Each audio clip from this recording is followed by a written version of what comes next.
Mon Seigneur et mon Dieu, je crois de tout mon cœur que tu es ici, que tu me vois, que tu m'entends. Je t'adore, à genoux devant toi. Je te demande le pardon de mes péchés et ton aide pour faire de mon mieux ces moments de prière. Marie, ma mère immaculée, Saint Joseph et mon ange gardien, intercédez pour. Tout à l'heure, j'essayais de retrouver sur YouTube cette grande machine à remonter les temps, une pub de Decathlon que j'avais beaucoup aimée à l'époque. Il y aura une dizaine d'années, ou peut-être plus, peut-être même une quinzaine, je sais pas. Je ne suis pas réussi à la trouver, mais bon, je te la raconte comme je la rappelle. Peut-être tu t'en rappelles aussi, peut-être tu la trouves même. Tu peux me dire sur le commentaire sur YouTube. Alors on y voit des scènes d'enfants qui jouent dans des matchs de foot et peut-être aussi d'autres sports. Les typiques compétitions de fin de semaine où il y a les parents qui font les supporters. Et ce qui est le plus rigolo, mais aussi beau dans la pub, c'est de voir l'intensité avec laquelle le papa suit le match.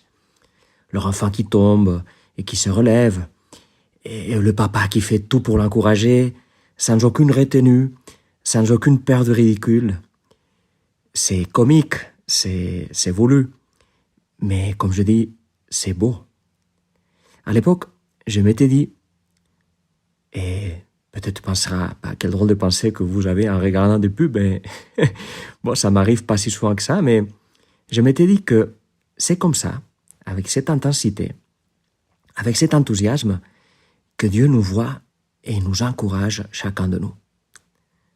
Souvent, il peut nous sembler qu'il nous suit de loin, ou même pas. Mais non, il est là. Il est au pied du terrain de foot. Il ne peut pas jouer pour nous, mais il se donne à fond pour nous encourager. Il s'est fait enfant avec son enfant. Eh bien, j'ai pensé à cette pub en méditant l'évangile d'aujourd'hui qui reprend la même scène du dimanche d'il y a 8 jours. Là, c'était Saint Marc, aujourd'hui c'est Saint Luc. Alors, c'est ces moments où les apôtres sont en train de discuter qui est le plus grand parmi eux. Et Jésus prend un enfant et le met au milieu d'eux. Et alors, un enfant, à l'époque, il faut le dire, ne comptait pour rien. Les enfants, on les chassait comme on chasse les mouches. Comme l'ont fait en fait une fois, au moins, les apôtres. Allez, n'embêtez pas le maître. Du coup, Jésus prend un enfant et il leur dit, celui qui accueille à mon nom cet enfant, il m'accueille moi.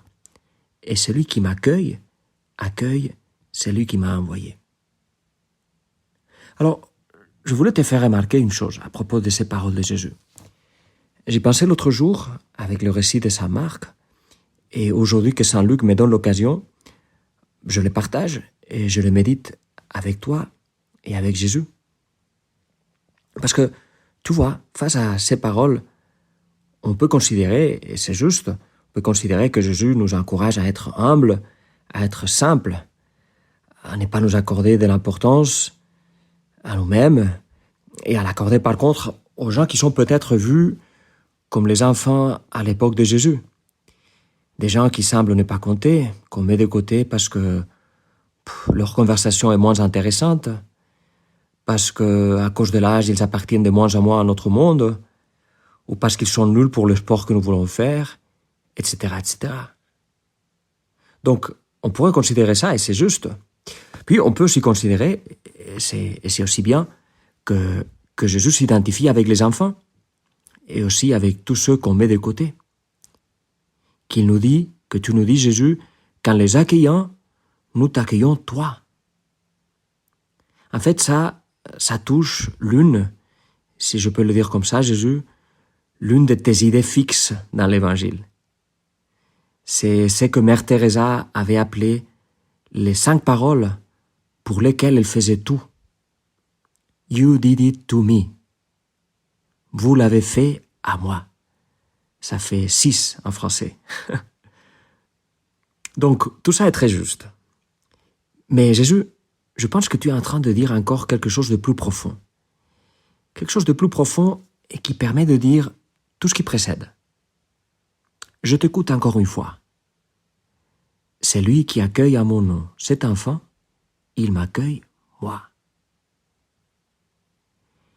Eh bien, Jésus, je pense que par là, tu n'es pas juste en train de t'identifier avec les enfants, mais tu es en train de t'identifier toi-même comme un enfant qui accueille à mon nom cet enfant, m'accueille moi, qui suis aussi un enfant. Oui, Jésus, tu es un enfant. Au plus profond de toi-même, tu es resté un enfant toute ta vie. Un enfant du Père. On te voit prier à ton Père. On te voit l'appeler Abba, Papa. On voit comme tes yeux brillent lorsque tu parles de lui. Souvent, les enfants, dès qu'ils commencent à grandir, ils font semblant de ne pas s'intéresser à leur père. Surtout, ils ne veulent pas que les autres voient cette dépendance. Ce serait se montrer fragile, vulnérable. Et ça ne convient pas à l'image que l'ado veut donner auprès de ses potes. Et puis, parfois, dans leur souci d'être quelqu'un, d'être indépendant, ils oublient ce que leur père signifie, ce que leur père est pour eux. Bref, ça fait partie de la vie, ça fait partie de la maturation. Avec le temps, souvent les choses se remettent à leur place. Mais toi, Jésus, tu n'as jamais ressenti rien de pareil. Ni avec Saint Joseph, ton Père sur terre, ni avec ton vrai Père. Tu te montres toujours fier d'être son fils, toujours reconnaissant et attentif. Tu es content de faire ce qu'il te demande. Et toute ton énergie et tout l'amour que tu donnes aux autres, tu les sors de te savoir aimé par ton Père, par ton Papa. C'est ça ton secret. C'est que tu sens comme l'enfant dans la pub de Decathlon. Tu sens comment ton Père t'encourage, comment ton Père te regarde, comment il t'aime. Et donc Jésus, tu es toujours resté un enfant. Mais ça ne s'arrête pas là, Jésus. Tu dis, c'est lui qui accueille à mon nom cet enfant, il m'accueille moi, et celui qui m'accueille, accueille celui qui m'a envoyé. Comme quoi, Jésus, tu t'identifies avec un enfant, et ensuite tu t'identifies avec ton Père. Donc si on tire la ficelle, on en arrive à ça. Jésus est un enfant, Jésus est comme le Père. Du coup, le Père est un enfant, et même celui qui est le plus enfant de tous. Et comment ça? Comment se peut-il faire que Dieu le Père, c'est lui qui, comme le dit Saint Paul, c'est lui qui est la source de toute paternité, c'est lui qui est à l'origine de tout, même de Jésus, parce que Jésus est Dieu, mais il est Fils. Comment se fait-il que le Père soit le plus enfant de tous? Eh bien, parce qu'on ne peut pas s'occuper avec une telle passion et une telle tendresse de son Fils et de ses fils, sans être au plus profond de soi un enfant, un gamin. Mais c'est vrai ça? C'est pas juste de belles paroles, tu me diras. Dieu s'occupe vraiment comme ça de moi?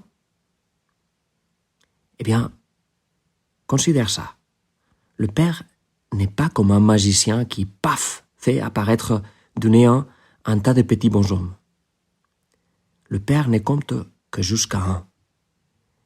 Et par la suite, il ne nous perd plus de vue. Et là, tu as tout son amour paternel, tout son amour immense versé sur toi, concentré sur toi. Comme quoi, on imagine même trop peu en les voyant s'épancher, en les voyant s'abaisser pour jouer avec nous, en les voyant prendre au sérieux nos trucs, même s'ils sont des trucs de gamins. Eh bien, pour faire cela, il a besoin d'être au plus profond de lui, un enfant. Chesterton l'avait écrit ainsi. Dieu, disait-il, a peut-être l'éternel appétit de l'enfance, car nous avons péché et vieilli, et notre Père est plus jeune que nous. Eh oui, c'est lui qui, même s'il n'est plus un enfant, joue le jeu de ses enfants. Celui-là est encore plus enfant qu'eux. C'est lui qui s'est fait enfant pour ses enfants. Et notre Père du ciel le fait plus que tous les papas du monde. Celui-là est un enfant au carré, et donc le papa de rêve. Je te remercie, mon Dieu, de bonnes résolutions, de beaux désirs et des lumières que tu as semés dans mon cœur pendant ce moment de prière. Je te demande de m'aider à les faire fructifier. Marie, ma Mère Immaculée, Saint Joseph est mon ange gardien. Accompagnez-moi toujours en chemin.